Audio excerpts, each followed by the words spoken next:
প্রিয় শিক্ষার্থীবৃন্দ, আশা করি ভালো আছো। শুভেচ্ছা জানাচ্ছি মাই লার্নিং হোমের পক্ষ থেকে। আজ আমরা যে বিষয়টি শিখতে যাচ্ছি সেটা হলো জ্যামিতি। জ্যামিতি শিখব আজকে আমরা। মানে হলো কোনো একটা জায়গা, আর মিতি মানে সেই জায়গাটার মাপ, অর্থাৎ মেপে নেওয়া। তোমরা দেখো আমাদের আশেপাশে বিভিন্ন আকারের জায়গা আছে। বৃত্তাকার বৃত্তাকার জায়গা অর্থাৎ গোল জায়গা আছে, বর্গাকার আছে, চারপাশে সমান, ত্রিভুজাকার ত্রিভুজাকার জায়গা আছে, আবার আছে আয়াতাকার। এই জায়গাগুলোর মাপ আমরা নিয়ে থাকি।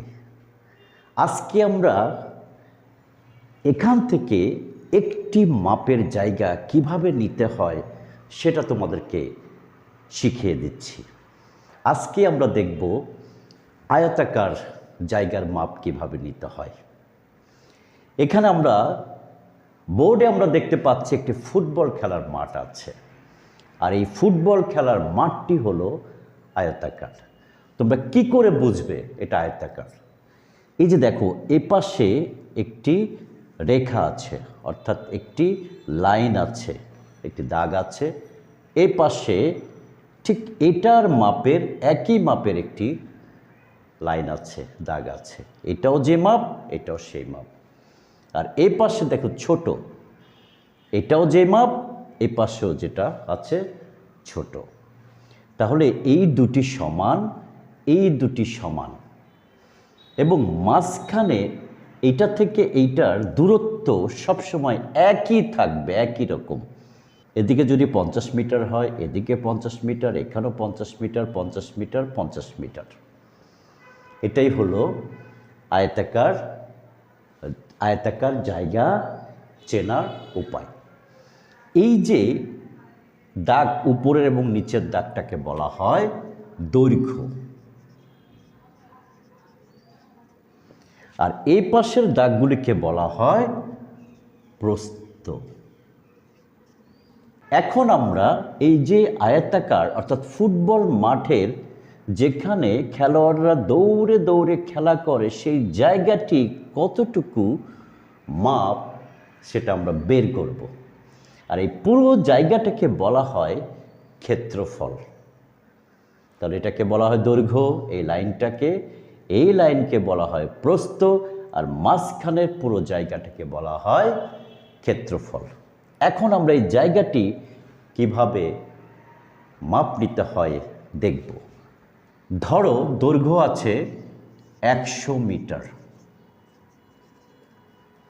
প্রস্থ আছে 50 মিটার। এখন এই আয়তাকার ক্ষেত্রফল বের করার, জায়গা বের করার ছোট্ট একটি সূত্র আছে। এই সূত্রটা তোমাদের অবশ্যই মনে রাখতে হবে। আর সূত্রটি হলো দৈর্ঘ্য গুণ প্রস্থ বর্গ একক। দৈর্ঘ্য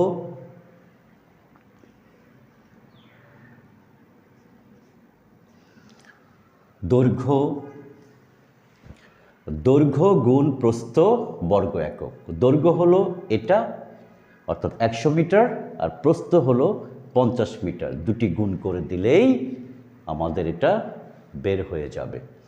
এখানে আমি বর্গ একক লিখেছি, কারণ বর্গ একক হলো এই যে মিটার, এই মিটারের কথাটাই হচ্ছে বর্গ একক।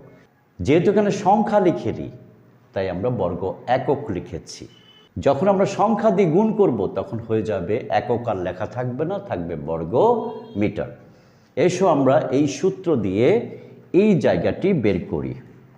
তাহলে দেওয়া আছে দৈর্ঘ্য 100 মিটার আর প্রস্থ 50 মিটার। আমরা জানি আয়তাকার ক্ষেত্রফল সমান দৈর্ঘ্য গুণ প্রস্থ।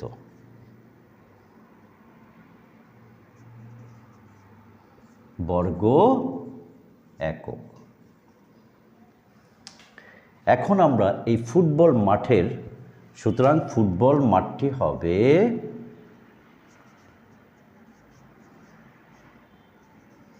ফুটবল মাঠের ক্ষেত্রফল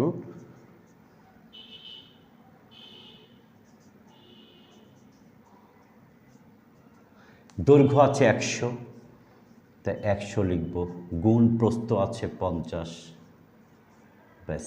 বর্গ, দুটাই মিটার, তাই মিটারে মিটারে গুণ করলে বর্গ মিটার হয়। এখন 100-র সাথে 50 গুণ করে দিই, 5 একে 5 আর 3টা শূন্য বসে গেল, তাহলে কত হলো? 5000 বর্গ মিটার। তাহলে আমরা খুব সহজে একটি ছোট্ট সূত্রের সাহায্যে, ছোট্ট একটি নিয়মের সাহায্যে, একটি রুলের সাহায্যে আমরা এই যে আয়তাকার ফুটবল মাঠের ভেতরের জায়গাটা কতটুকু বের করে ফেললাম। তাহলে এই পুরো জায়গাটা হবে 5000 বর্গ মিটার। আশা করি তোমরা বুঝতে পেরেছ। আশা করি তোমরা বুঝতে পেরেছ আয়তাকার জায়গা কিভাবে পরিমাপ করতে হয়। আর এই যে আয়তাকার, বর্গাকার, ত্রিভুজাকার, এগুলো সব হচ্ছে জ্যামিতির এক একটি আকৃতি।